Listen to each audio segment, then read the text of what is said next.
play at Carroll Stadium the following Sunday. And finish a 3-game road trip at Illinois State after a week off. Nervy moment here. Engel toward the net. Wide. Restovich and Engel, agents of chaos near the top of the 18 there. And Donnie Williams is going to have everyone take a timeout for an injured player. You see, as that was one of those times where what a great job by Pierce to get her hands on that, as though Notre Dame might have complained it was a handball. They thought she might have been outside the 18, but great job by Pierce nonetheless to get a hand on that to disrupt that first strike. But you said it, Restovich and Engel wreaking havoc down there. It looks like they're going to be reviewing that, if Pierce was outside of the 18 or not. That's Anna Schrader down. No, rather, that's Caitlin O'Malley.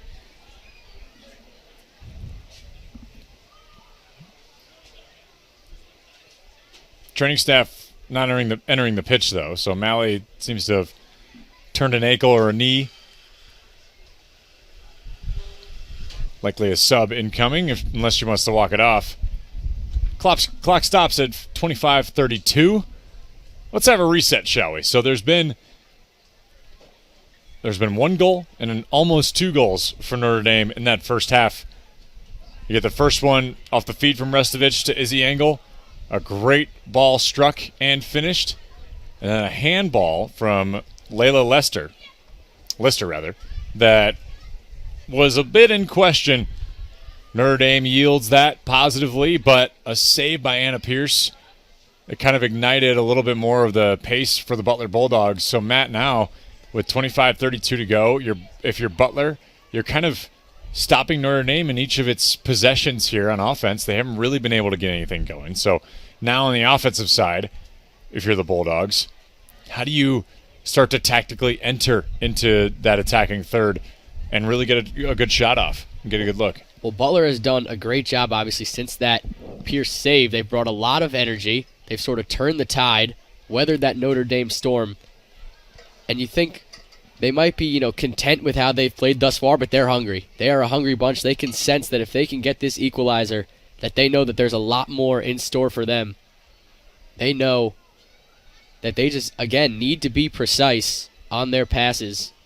Don't make costly mistakes, and then keep pushing forward.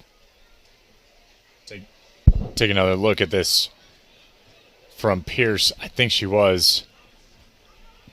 At least that foot is outside the 18. They've gotten some happy feet just to get in front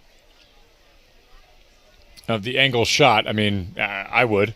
Just try to do everything I can to stop an Izzy Engel shot.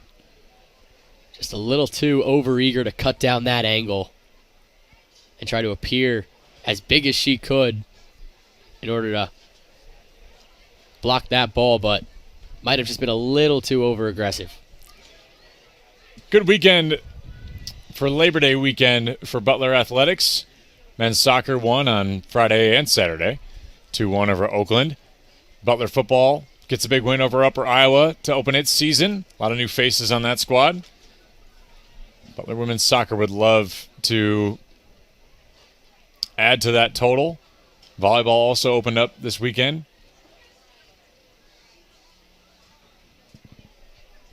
Not a bad weekend for Notre Dame either, going down, their football team going down to College Station and beating Texas A&M.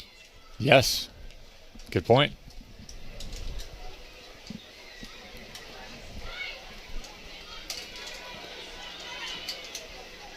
That game was delightfully boring.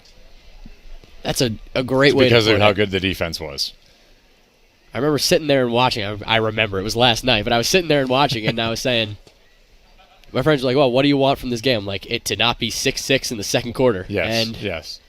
But it was just one of those games where you loved it.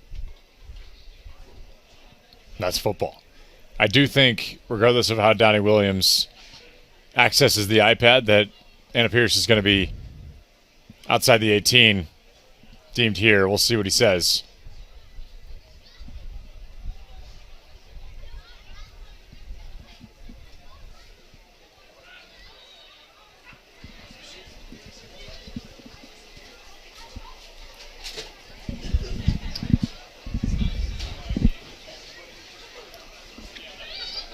Butler men's soccer will host IU on Wednesday.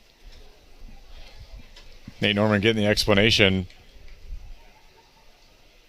From the way Nate Norman is reacting, it looks like they're not going to call that against Anna Pierce. Because they were messing with the iPad there, I don't think that they actually got video evidence of it. So I don't think they were actually able to take a look because Donnie Williams kind of threw his hands up like, I don't want to delay the game any longer.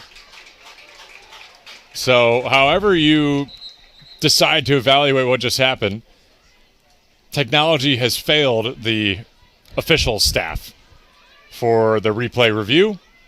And I think that's partly the reason why they didn't have replay for so long in the college game and in certain conferences.